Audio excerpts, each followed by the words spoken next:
Hey guys, Maka here, and I am absolutely delighted to bring you the first episode of Nintendo No. This is a series where I'll tell you about developers, beloved series, niche series, and just everything Nintendo like. So this series will be actually a constant, guys, with a new video being uploaded every other Sunday. So that's every 2 weeks on a Sunday there will be a new video up, and I'm gonna really try and make sure that that stays the case, and that this series, if not everything else, although there will be other videos, is just a constant. So I hope you really enjoy this video, guys, and let's get straight into it.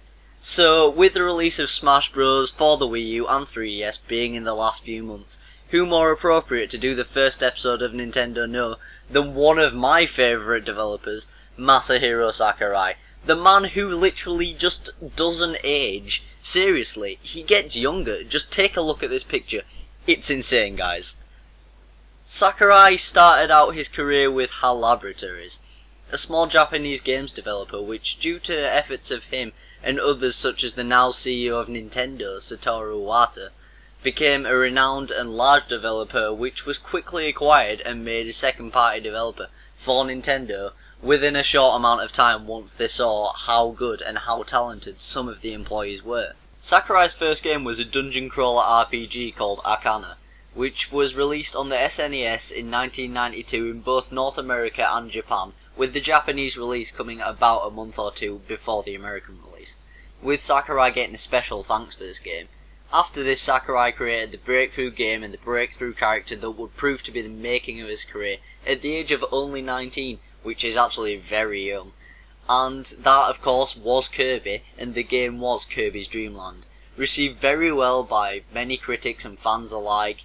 The idea of the game in development was the goal to make a game which was very challenging in parts, but equally had the ability to make it very simple for you if you were possibly a younger gamer or you wanted to have more of a relaxed playthrough, because this was something that was missing a lot at the time, and it provided a special charm with the ability to just effectively glide over the stage, which was something new that hadn't been really done before in the past. And it did prove very successful and very popular, with this being a huge game for Nintendo at the time, of course on the original Game Boy. Also, did you know that in the first Kirby game, he wasn't his iconic pink colour, but rather on the cover art he's seen as being white, which obviously didn't matter, as on the original Game Boy you couldn't display colours anyway, so this wasn't a problem that they really encountered, and they obviously didn't make him his iconic pink until a later game. Sakurai would go on to direct many more Kirby games such as Kirby's Adventure, Superstar, Kirby 64 and Air Ride. When at HAL, Sakurai also created the Super Smash Bros. Series, which of course has been an even larger hit than that of Kirby, becoming beloved to so many gamers worldwide. It's such a fun party game at the same time as a game that professionals can play, and that just really appeals to people. The first Smash game, as well as fan favourite Melee, was made by Sakurai when he was still at HAL. Sakurai left HAL Laboratories August 5th, 2003, just a few days after being very critical towards the company, and even somewhat slating them in their treatment of the game Kirby Air Ride, which he had prior developed and been the director on. And then he left the company saying that he wanted more freedom to make the games that he wanted to make, and that he didn't like the constant want for sequels of the Kirby games.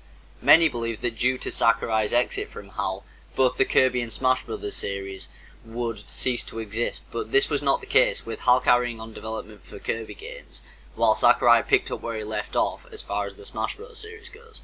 To date, Sakurai has directed and developed every Smash Bros. Game, with him even being known to work 40-hour runs with minimal rest to finish the spectacular Wii U and 3DS installments of the game. Once Sakurai left HAL, he started work with Q Entertainment and was an important part of the development of the DS game Meteos, a nice puzzle game which received some success. After this, Sakurai made his own studio, Sora Lutended, in September 2005.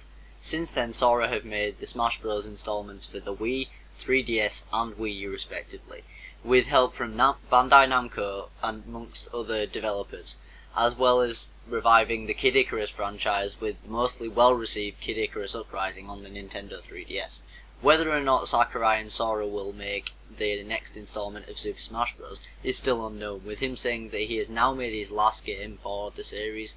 But this would not be the first time he's made this kind of comment. Sakurai is a troll at times, and a lovable, talented one at that. That brings us to the end of this first Nintendo No video, guys, and I hope you all enjoyed it a lot. Please like this video and subscribe if you enjoyed it, and also I would just really appreciate it if you could tell me what I did right and what I could improve as far as this series goes, and whether you just like more of this series, because right now this is the type of video that's very new to me, and your opinions are what shapes this channel and what ultimately matters. Again, thank you very much for watching this video, guys.